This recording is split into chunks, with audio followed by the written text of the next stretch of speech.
ఇక్కడైన యేసుక్రీస్తు నామంలో మీ అందరికీ వందనాలు.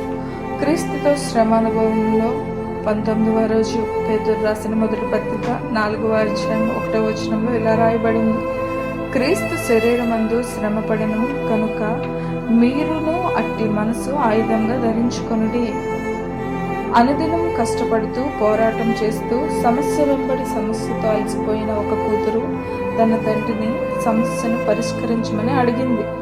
బాగా వంటలు చేసే ఆమె తండ్రి ఆమెను వంటగదిలోకి తీసుకువెళ్ళి 3 కుండలు తీసుకొని, ఒక కుండలో దుంపలు, 2వ దానిలో గుడ్లు, 3వ దానిలో కాఫీ గింజలు నీళ్లతో ఉంచి వేడి చేశాడు.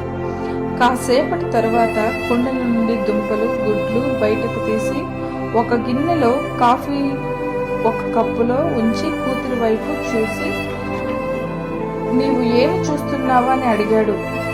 పరిశీలించి చూసిన ఆమె, ఏమిటి దీని అర్థం అని ఆతృతగా నాన్నను అడిగింది. దుంపలు, గుడ్లు మరియు కాఫీ గింజలు ఒకే విధంగా వేడి చేయబడ్డాయి, అయితే ఒక్కొక్కటి ఒక్కొక్క విధంగా ఉడికాయి. బలంగా గట్టిగా ఉండే దుంప మెత్తగా అయిపోయింది, అంటే మృదువుగా మరియు బలహీనంగా మారింది. పెలుసైన సన్నని పెంకు లోపల ఉండే గుడ్డు లోపల భాగం గట్టిపడింది. కాఫీ గింజలు వేడి నీటికి కొత్త రుచి కలిగించాయి. గమనించారా? వివిధ అనుభవాల నడుమ ప్రతి ఒక్కరి శ్రమ ప్రత్యేకమైనది అయినప్పటికీ ప్రతి శ్రమ అనుభవం శక్తివంతమైన ఆయుధం కంటే బలమైనది అని గ్రహిస్తే గొప్ప అనుభవం కదా. ఆలోచనలు, తలంపుల మధ్య నిరంతర సంఘర్షణలమైన శ్రమలు మనల్ని క్రీస్తు స్వభావ ప్రతిబింబాలుగా మారుస్తాయి.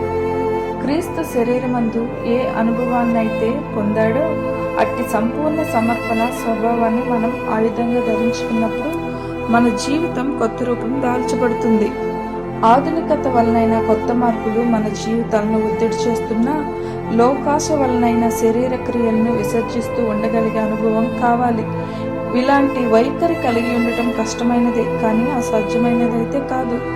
చీకటిని చీల్చుకొని వచ్చిన ఆ వెలుగును భూమికి ఆకాశానికి మధ్య వ్రేలాడదీసి గాయాలతో తన శరీరాన్ని సిలువపై శ్రమ పెట్టిన ఆ సన్నివేశాన్ని జ్ఞాపకం చేసుకుంటే, సిలువలో క్రీస్తు పొందిన ప్రతి శ్రమ ధర్మశాస్త్ర సంబంధమైన వాటిని మేకులతో కొట్టి ఒక నూతన నిబంధనలోకి మనల్ని నడిపించాలనే అనుభవంలోకి నడిపిస్తుంది.